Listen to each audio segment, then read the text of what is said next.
All right, guys, time for another fragrance review, or actually kind of a first impression. I'm going to do a first few impressions of some of Ashton's. I don't actually know him, but Ashton, the Gentscent guy's fragrances. I'm kind of surprised there haven't been more reviews on this, or at least first impressions. I feel like everyone is always trying to shill something, make a little bit of money off of YouTube, but there haven't been many reviews on this, or even first impressions. So I guess I'm going to be in the first group, I guess. Anyway, so what do I think about some of these fragrances? So let's start off with the one that I like the most, the Cafe, or the Cognac Cafe. My first impression of this, what do I have to say about this one?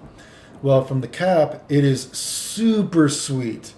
Super, super, super, super sweet. Like when I first smelled this from the cap, I was like, whoa. It almost reminded me, when I just smelled it from the cap, of something like, and I don't want to say this in a negative way because I like this scent. Have you ever smelled like Bond, I Love New York for All? Like a very kind of super sweet but fake sort of coffee creamer kind of like smell. But this doesn't have that kind of like chocolate or hazel nuttiness to it, right? But that was really just from the cap. When I put it on my skin though, what did I get out of my skin, right? This is what I would think of. I don't know the dude. I don't know what he did when he made the fragrances and when he told the perfumer what to do. But I would imagine something like, go to the perfumer and be like, hey, do you know Montserrat's Oud Cafe? Do you know how that has that celery note? And I feel like half the reviews on that fragrance get celery. Half of them don't. I'm one of the people that gets celery out of that fragrance, and I get celery for hours and hours on that fragrance. It is not only like 20 minutes for me, right? But anyway, go to the perfumer, be like, hey, you know Montserrat's Cafe Oud, or Oud Cafe? Can you make that, but make it not smell like celery? And then can you mix that with Black Phantom? And boom, that's what this fragrance is. 50% Black Phantom, 50% Oud Cafe, Montserrat's Oud Cafe without the celery, right? Because even if I smell this and I'm thinking of celery, that kind of mix, although I don't get celery, if someone had a gun to your head and was like, you better freaking say it smells like celery. You know what I mean? It's like, oh, I can kind of smell that kind of mix that is in Montserrat's Oud Cafe without actually going totally celery, I guess, right? Again, hopefully you get what I'm saying. I think this smells good. The performance on me was fine. I got a fine scent bubble. Does it smell like, I don't get a ton of coffee per se. Again, it's the same way that, again, Black Phantom, you could imagine it's a drink at a Starbucks, but it's not really a coffee drink. And actually, to compare this to Black Phantom, I say Black Phantom because this has the same kind of thickness and smooth kind of sweetness that also Amber Accentrio has.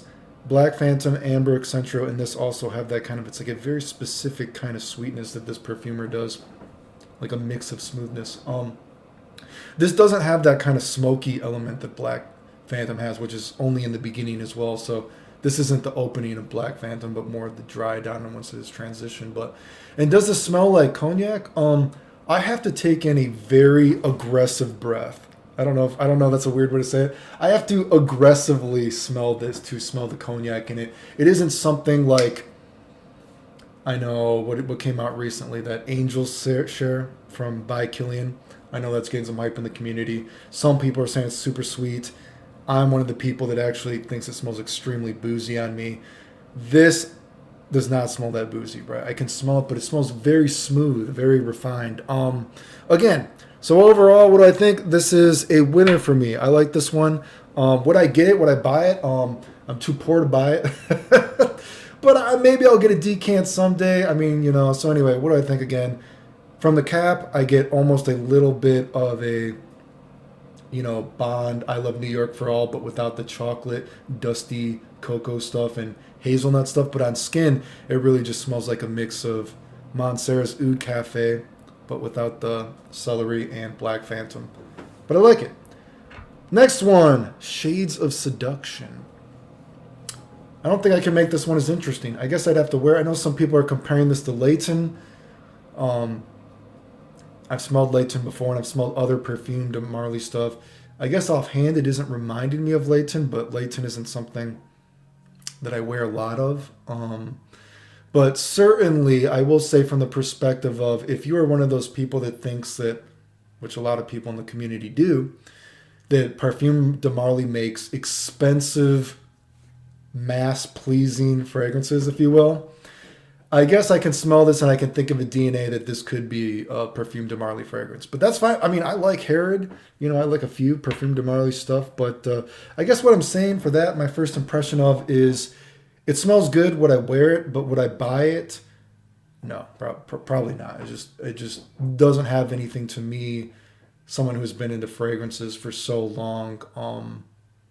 Again, I think it smells good and it gets better as it dries down. It's got nice DNA base notes to it. It smells good, but I feel like this one is probably a hard sell because I would assume, I don't know, but I always think that, you know, if people are actually buying fragrance reviewers' fragrances, they're already potentially kind of niche people anyway that might have already bought in, you know, these other expensive scents. So I just feel like the price point is very, I would be interested in how popular this is, despite, I mean, it seems like mass pleasing.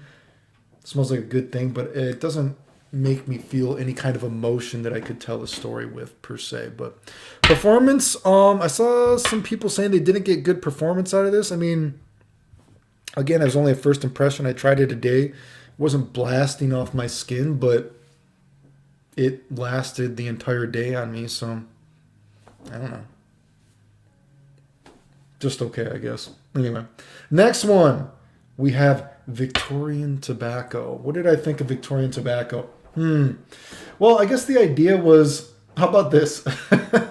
I guess the idea is they were trying to make a classy, distinguished scent, gentlemanly. If you're going with that vibe, I think it succeeds. But I also think that it smells, I think it smells kind of old. And I'm not against something smelling older if it's like a vibe, because of course people that know me or the fragrances I'm into, certainly I like a lot of older potentially fragrances, maybe daddy mode if it's like sexy, but I just don't find this one particularly sexy. It's got, I will say this one is interesting enough that if I'm ever bored enough, I could probably try to think of a story for it, because it does have enough nuance to it, but it's kind of old smelling. Like there's almost like, how would I say this? Like and this is just a first impression. Maybe I'll have to wear it and do a real review on it later, but almost like you're going into a cabinet, right?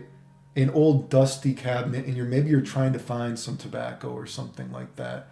And while you're looking for it, it's kind of dusty, especially and almost musty at the beginning, right? There's not like chocolate, but maybe there's some dustiness in the cabinet that you're searching for something, and it's a bit herbal, you know, cooking almost kind of thing. You're looking for the tobacco, and while you're looking for everything, you've spilt a little bit of booziness on something, and maybe that lit the tobacco, and then maybe you finally find the tobacco and you pull it out, and you got little kind of like herbal stuff on your fingers and dustiness of something. And there's little bits of like specks of sweetness from maybe where this boozy drink spilled, whatever you're searching for in this cabinet, and then you put it on. Maybe you could say like it's an older gentleman trying to be classy, but he has just a couple of little sparkles to him, so he looks a little bit more interesting. I'm not sure how I don't know I'm not sure how I would say this. I just don't think it's sexy per se. It doesn't smell bad, but it smells interesting, I guess. Again, interesting enough that I guess if I keep thinking about it, I could probably try to make a story about it. Again, it gets sweeter as it goes on. But yeah, I'm not exactly sure how to describe this one. But maybe it will be popular with the people that, you know, technically I feel like if you're selling fragrances, you know, on YouTube, you're kind of niche anyway. So maybe it's interesting to a niche guy. Interesting, not my thing. So yeah, overall, Victorian tobacco, interesting, but it smells kind of older, and it also smells kind of old Personally, I do think it smells gentlemanly though and classy per se, but I just don't think it smells like sexy. But there is some sweetness that comes out as it dries down. Little specks of sweetness, a little bit of sparkle to the old guy, right? That makes him a little bit more interesting. Shades of Seduction, like I said, seems like a hard sell to me. Good scent though, smells good. Would I wear it? Yeah, I mean, I guess I would wear it. Not, it seems like a dumb reach. Maybe it's I haven't smelled all the guy's fragrances, but maybe it's the dumb reach from his brand and Cafe Cognac. Again, if you like Black Phantom, I would be very surprised if you don't like this. If you like Montserrat's Oud Cafe and you don't want the celery note, but you want that kind of dry down, again, maybe not super cognac-y to me. I got to take an aggressive breath, but I do think it smells good and performance was fine. So that's my first impression of these fragrances. Remember, if you like the videos, like, sub, silly comment, blah, blah, blah, blah. Dude, I know I need a fucking haircut, dude. I just... COVID, dude. Look at this fucking lines, man. I feel like I got to rock it while I still can. We're all getting older. Eventually, one day I won't be able to get it long, so got to let it go, I guess, right? Thanks, guys. The end.